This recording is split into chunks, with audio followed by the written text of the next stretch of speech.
استاد سخن محترم سید سمیع اللہ حسین سمیع صاحب سے ادباً التماس کرتا ہوں اپنے صدارتی خیالات کا اظہار کریں۔ محترم سید سمیع اللہ حسین سمیع صاحب صدر جلسہ۔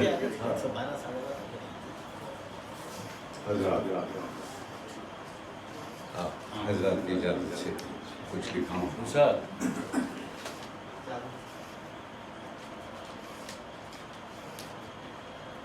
سامعین کرام، مجھے بے انتہا خوشی ہے کہ محترم عباس متقی صاحب کی تہنیتی تقریب میں کچھ کہنے کی جسارت کر رہا ہوں۔ میں اپنی بات وہاں سے شروع کرنا چاہتا ہوں جب محترم سہیل عظیم صاحب نے مجھے فون پر یہ اطلاع دی کہ عباس متقی کو تہنیت پیش کی جا رہی ہے اور اس تقریب تہنیت کی صدارت آپ کے ادبی کاندھوں پر رکھی گئی ہے، جو کہ چاروں طرف سے جھکے ہوئے ہیں۔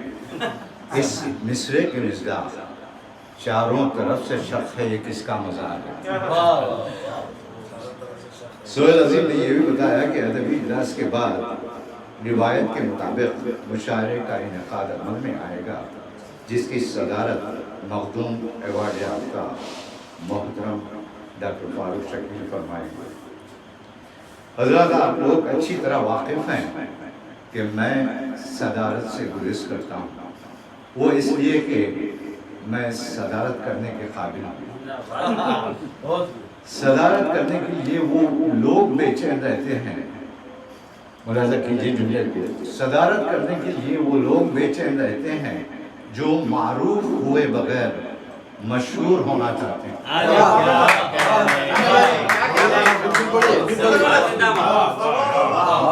صدارت کرنے کے لیے وہ لوگ بے چین رہتے ہیں جو معروف ہوئے بغیر مشہور ہونا چاہتے ہیں۔ عباس متقی کی تہنیتی تقریب کی صدارت سن کر دل بلیوں نہیں بلکہ بلیوں کی طرح اچھلنے لگا۔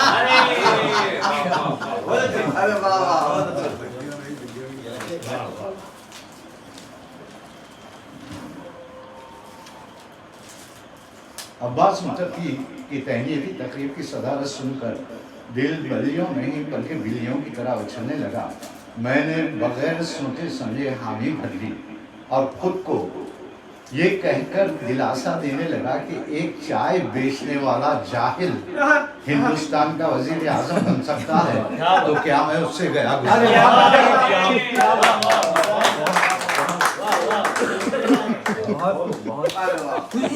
جیسے جیسے تہنیت کی تاریخ قریب آتی گئی تو مجھے فکر لاحق ہونے لگی کہ صدارت تو قبول کر لی، لیکن بحیثیت صدر ہمیں بھی کچھ نہ کچھ ضرور سنانا یا کہنا پڑے گا، کیونکہ یہ ہندوستان کی نہیں ادبی اجلاس کی صدارت ہے۔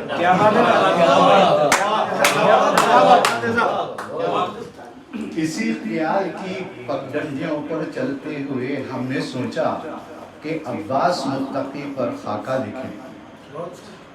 خاکے کا لفظ دل نے سنا تو دماغ سے کہنے لگا عباس متقی پر خاکہ؟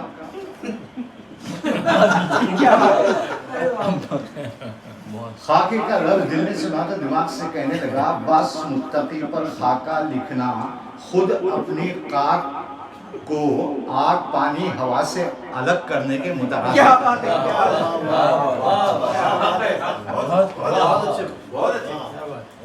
ایک ایسی مایہ ناز شخصیت کے بارے میں منہ شگافی کرنا اپنے ہر شگاف کو محفل میں دعا کرنے کے برابر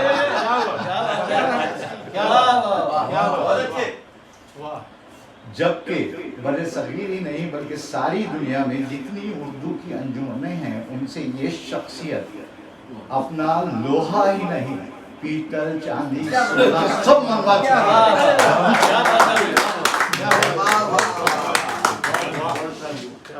عباس متقی کے مضامین سننے کے لیے اپنے پورے جسم کو